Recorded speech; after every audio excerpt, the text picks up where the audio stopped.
Mampatsiahy zany ny olom-pirenena tsy ankanavaka. Indrindra ny mpanoana an'izao fitondrana izao sy izay mbola manana fanantenana fa hoe hirosoa, handrosoa, ho avitra ity firenena malalantsika ity. Ny fitondrany Andry Rajoelina tsy afaka nampiditra investisseur be dia be ampiasa vola eto amintsika no ny fisiany kolikoly io. Hanika ny fampanantenana arak'asa rehetrarehetra zany ny katso. Mankarary andoha mampikorotan-tsaina ny mieritreritra mahakasika politika sy fanaovana politika eto Madagascar. Ny antoko politika rehetra dia milaza avokoa fa hampandrosan'ny Madagasikara no tanjona. Hanafoana ny mosary, hanome asa, hanao fotodrafitrasa toy ny lalana, hanamboatra sekoly, université ary hampiakatra ny karama amin'ny ankapobeny sy ny maro hafa tsy voatanisa. Eto amin'izay sika tsy fantatra tsony iza amin'ireo antoko politika no tena te hampandrosan'ny Madagasikara.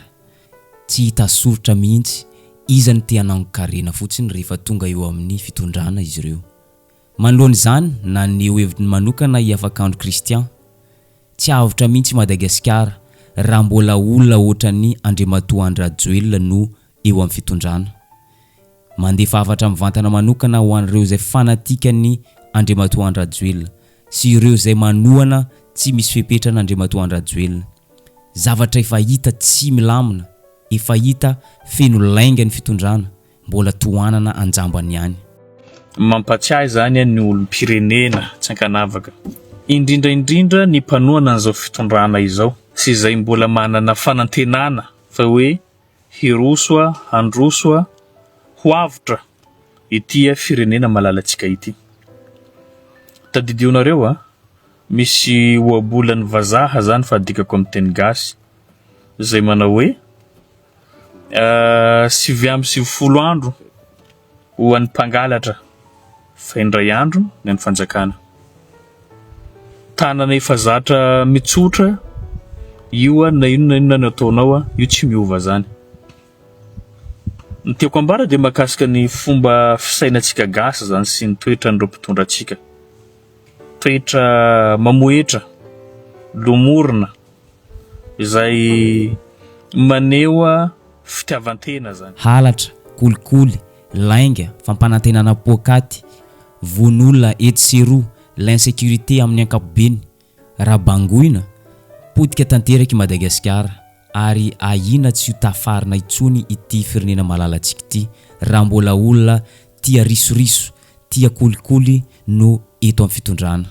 Maneho faneo heviny manokana i Afakandro Kristian, ny antony ray tsy mampisy asa eto amintsika dia no ny kolikoly lavareny misy eto amintsika, no ny kolikoly avy aty amin'ny farany ambany ka hatrany amin'ny faratampony, ka hanika vitsy ny investisseur izay te hampiasa vola eto amintsika. Matahotra izy ireo no ireo hetra marobe izay aloha amin'ny fanjakana, amin'ireo izay mpiasam-panjakana, ireo izay antokon'olona te azo tombotsoa manokana sy ireo izay maro hafa mitaky vola.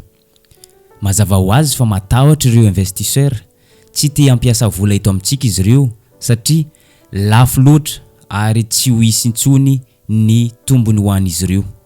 Ny fitondrany Andry Rajoelina tsy afaka nampiditra investisseur be dia be ampiasa vola eto amintsika no ny fisiany kolikoly io. Hanika ny fampanantenana arak'asa rehetrarehetra zany ny katso. Tsisy asa zany teto nandritra ny fitondrany Andry Rajoelina. Fa zay tafiditra teto zany dia mazava ho azy tsy maintsy misy ny fifanarahana miafina sy mangina io. Zay zany ny antony zay azo anazavana tsotsotra makasika ny tsy fanananasa misy amin'izao. Ary isan'ny azo tsoahana amin'izay koa zany tsy fisiany vola miditra amin'ny kitapo-bola mpanjakana. Mazava ho azy rehefa tsisy olona mampiasa vola aminao, tsisy devise miditra aminao aty zany vidy ny kitapo-bola mpanjakana. Fa tsy resahintsika zany ny fomba fangaronana ny vola mpanjakana, fandanina ny vola mpanjakana amin'izay itiavandreo azy. Zay zavatra zay zany no zavatra tsapantsika aty amin'ny taona fara nitondrany Andry Rajoelina. Ka hoahy zany ho amintsika rehetrarehetra malagasy tsy ankanavaka. Be dia be olona nanome tsiny anay hatr'izay hoe fa zahay betsikera. tsy betsikera fa ny réalité misy no teneninay. Mahantra ny firenena, mahantra izay. Ny zavatra rehetra izay mitranga ankehitriny amin'ity fitondran'Andriamatoa Andry Rajoelina ity, oka zava fa tsy vao izao kosa no nisy an'izao hoe ho an'ireo izay manaraka tsara ny tantaram-pirenena nanomboka tamin'ny taona 2000 efa nanomboka ny tranga kely ihany ny fitiavan-tena, indrindra nandritra ny faramparany tondrahan'ny tompokolahy président Ratsiraka. Raha vao tonga teo amin'ny fitondrana amin'izay i Andriamatoa marika Ravalomanana, hita miariary ny fitiavan-tena sy ny fitiavan-karena, fanangonan-karena tsy ankiafina intsony sy ny fanakatonana orinasa marobe, tsy nijery afa-tsy ny tombotsoany manokana sy ny orinasany sy ireo izay manodidina azy. Na dia zany tsy azo lavina sy tsy azo diantsita, Andriamatoa marika Ravalomanana dia niezaka ihany izy teo amin'ny fampandrosoana, ary izany fitiavan-tena sy fivarotana tandrazana zay no point faiblesse n'Andriamatoa marika Ravalomanana, izay nahatonga ny fanombanam-panjakana izay notariany Andriamatoa Andry Rajoelina. Nanantena ny marenany ny ankabetsany malagasy raha vao tonga teo amin'ny tetezamita i Andriamatoa Andry Rajoelina, fa vao maika pira noho ny teo aloha, ary nanomboka teo dia tsy nitsahatra ny totongana ny toe-karena malagasy, ny fiainan'ny malagasy, politika tanteraka i Madagascar.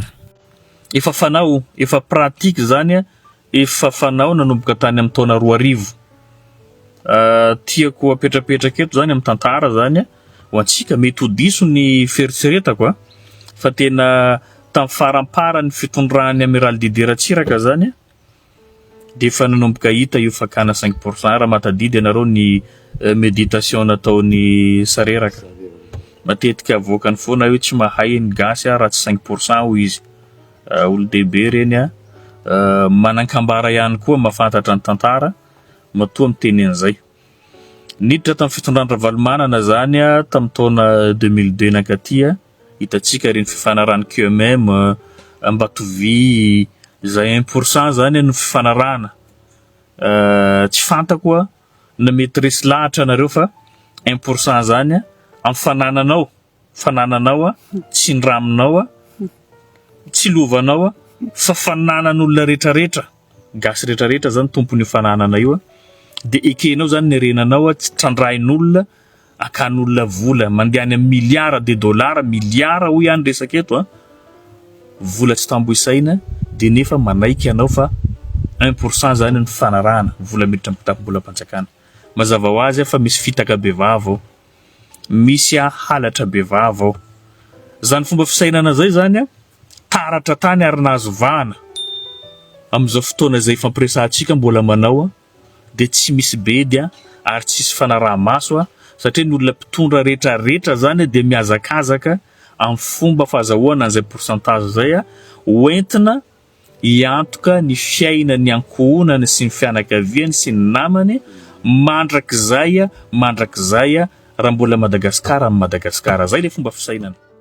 Marary ny saina mieritreritra hoe tsy mahay maka lesona ireo mpitondra izay nifandimby. Ny zavatra efa hita fa tsy nety teo aloha dia mbola verina ihany, satria ny teo aloha mba efa nanao koa. Zany ve toe-tsaina entina hampandrosan'ny Madagasikara? Sokafo tsara ny masontsika, jereo tsara fa lasa fombafomba politika ny managadra olona, ny manao valifaty politika, lasa fomba mahazatra ny mibaiko ireo tompona ndraiky mpanjakana eto amintsika. Voka-dratsiny, lasa tsy maleo tena intsony ny ao amin'ny fitsarana, tsy afaka mandray décision araka ny tokony izy ny député, tsy afaka manao ny asany ankahalalana ny ankabetsahany ireo tompona ndraiky mpanjakana rehetra, tsy tanisa fa tsy ny HCC sy ny ao amin'ny Bianco sy ny maro hafa tsy voatanisa. Mampalahelo ane zany. Ary tokony ampiarina eto ny lalàna zay tena ahafahantsika miala ao anatin'ny tsy fanjariana amin'ny resaka fitongilana ny fitsarana io. Ary tokony aleo tena ny fitsarana ho arahy maso ny fomba fiasan'izy ireo, ahafahan'ny olona rehetrarehetra mba mahay matahotra zany. Fa ny olona mpanao ratsy tsy matahotra mihitsy amintsika eto Madagasikara. Ny olona manao ratsy dia zatra izy mieritreritra hoe ny fitsarana zany no fialokalofana tsara indrindra. Zay zavatra zay zany tsy mety zay. fa io zany manimba io. Ary zay moa zany ny fangatahako dia aleo ravaina ny haute cour de justice. Zany azo atao tsara mandravan'izany. Ravaina io mba hahafahantsika zany mampitovy ny olona rehetrarehetra. Amintsika eto mbola tsisy filoham-pirenena ny gadra zany. Nafiry fatolona eo, nafiry arena very eo, nafiry ny alatra zay mandalo eo, tsy misy ny filoham-pirenena ny gadra hatrizay. Ny ministra migadra tsy misy, ny député migadra saika tsy misy, ny sénateur saika tsy misy. Izay olona navita heloka bevava amin'ity firenenantsika ty zany dia enin-kaja sy enim-boninahitra. Ahoana moa no ampanjary antsika? Ahoana no atafitantsika? Rehefa manao zavatra ny madinika dia miatra ny lalàna, fa rehefa ny lehibe zany manao dia tsy hita ny lalàna. Nefa tokony ho izy ny olona rehetrarehetra zany manoloana ny fitsarana dia malemy, ary ny malemy no matanjaka eo amin'ny fitsarana. Zay tokony ny zavatra logika zany. Fa amintsika eto Madagascar mifanohitra amin'izay tanteraka. Ny olona faran'izay tsy manjary, io no tompoitsika, io no ajaitsika, io no tompon'ny fahefana. Mila ravaina zay. Mila ravaina izay. Raha zay toe-tsaina zay zany ananatsika, tsisy olona manao ratsy amin'ity firenena ity.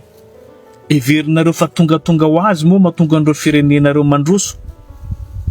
Manana ny fampandrosoanareo, manana ny programanareo, reo manam-bola reo.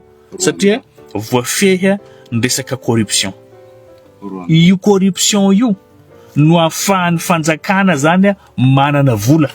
Satria tsy verivery fahatany ny vola fa tena amin'ny verina amin'ny kitapo-bolam-panjakana. Ary voara-maso tsara, izany nandoa hetra, izany tsy nandoa hetra, reo ny vola am-pelantanantsika. Afaka atsika mitondra fampandrosoana ato anatiny. Izay tsy bekoiny avy any ivelany zany. Zany resaka politika étrangère zany zavatra hafa zany. Ny pression avy any ivelany zany zavatra hafa zany. Fa ato anatiny ato au moins vitanao miady amin'ny resaka kolikoly. Jereo humoriste akaikitsika kely io.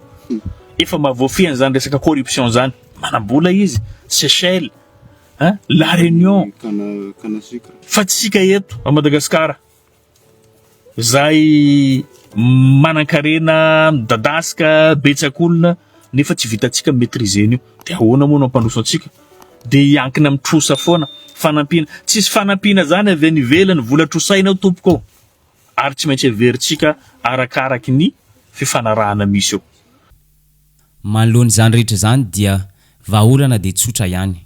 Aza miverina amin'ny zavatra efa naloha isika. Hoy Christian Afakandro. Ny fitondram-panjakana zay mamerina ny hadisoan'ny hafa teo aloha dia tsy mendrika ny tantana amin'ny firenena intsony. Ny olona zay tia risoriso, tia kolikoly, tia tena, tsy tokony hiverina eo amin'ny fitondrana intsony. Ndao hitady olona zay afaka hanova rafitra zay efa hita fa tsy mety. Ndao hitady olona zay vonina ampandrosan'ny Madagascar, tsy hijery afa-tsy ny tombotsoan'ny malagasy rehetra manerana ny nosy.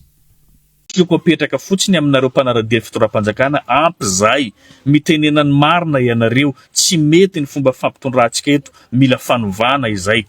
Fa aza miverina amin'ny loha zany.